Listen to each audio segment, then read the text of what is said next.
আওতালৈ আনিব পৰাৰ কাৰণে আমি জিন্দাবাদ জিন্দাবাদ জিন্দাবাদ তুমি ন্যায় প্ৰদান কৰক তুমি ন্যায় প্ৰদান কৰক তুমি ন্যায় দিবই লাগিবই আমাক তুমি ন্যায় লাগিবই ইনকলাব জিন্দাবাদ ইনকলাব জিন্দাবাদ তুমি ন্যায় লাগিবই আমাক তুমি ন্যায় লাগিবই ন্যায় প্ৰদান কৰক ইনকলাব জিন্দাবাদ অসমীয়া যুৱ মঞ্চ জিন্দাবাদ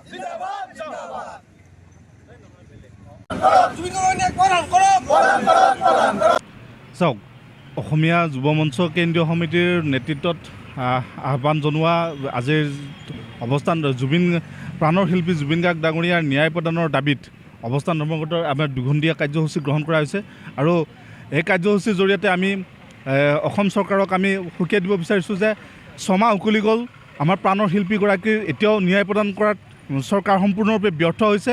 গতিকে অনতিপলমে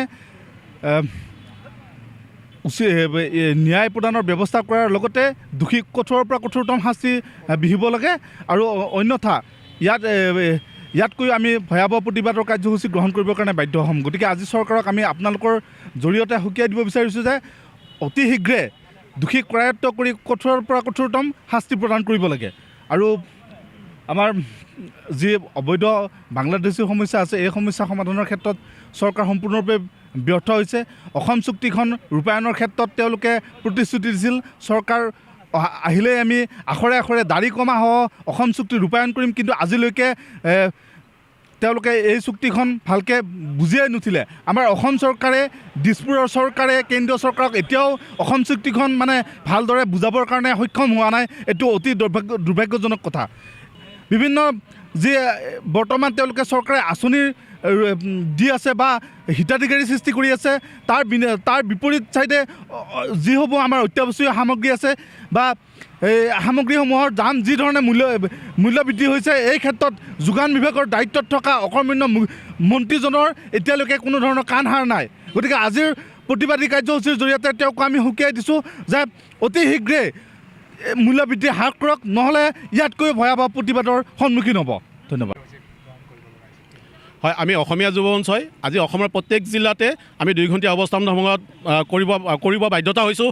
কাৰণ এইজন মুখ্যমন্ত্ৰীয়ে জুবিন গাৰ্গৰ ন্যায় দিব পৰা নাই আজিলৈ। আজি যিহেতু 6 মাহ হ'ব আহি, এই মুখ্যমন্ত্ৰীজনে এই ৰাজনীতিটো বন্ধ কৰিব লাগে যে আমাৰ অসমৰ ৰাইজক জুবিন গাৰ্গৰ ন্যায় লাগে আৰু এই ন্যায় দিব নোৱাৰিলে কিন্তু আগন্তুক ইলেকশ্যনত আমি অসমীয়া যুৱ মঞ্চই তেওঁৰ এগেইনষ্টে যাবলৈ আমি বাধ্যতা হ'ম।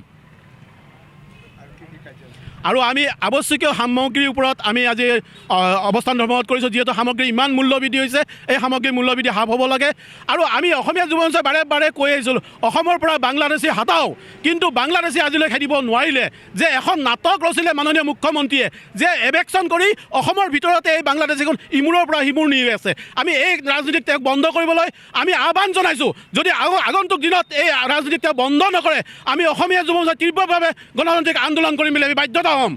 আৰু এইখিনি তাতে আমি ক'ব বিচাৰিছোঁ নৰ্থ ইষ্টৰ প্ৰত্যেকখন ৰাজ্যতে যে ইনাৰ লাইন পাৰ্মিট আছে, অসমত কি কাৰণে ইনাৰ লাইন পাৰ্মিট আজিলৈ দিয়া নাই। আমি বাৰে বাৰে দাবী জনাই আছোঁ মাননীয় মুখ্যমন্ত্ৰীক, আমি প্ৰধানমন্ত্ৰীক স্মাৰক পত্ৰ দিছোঁ যে অসমত ইনাৰ লাইন পাৰ্মিট সংযোগ কৰক, অসমক ইনাৰ লাইন পাৰ্মিট দিব লাগে, কিন্তু আজিলৈ দিয়া নাই। এই ৰাজনীতিক চক্ৰান্ত বাতিল কৰিবলৈ আমি অনুৰোধ জনাইছোঁ।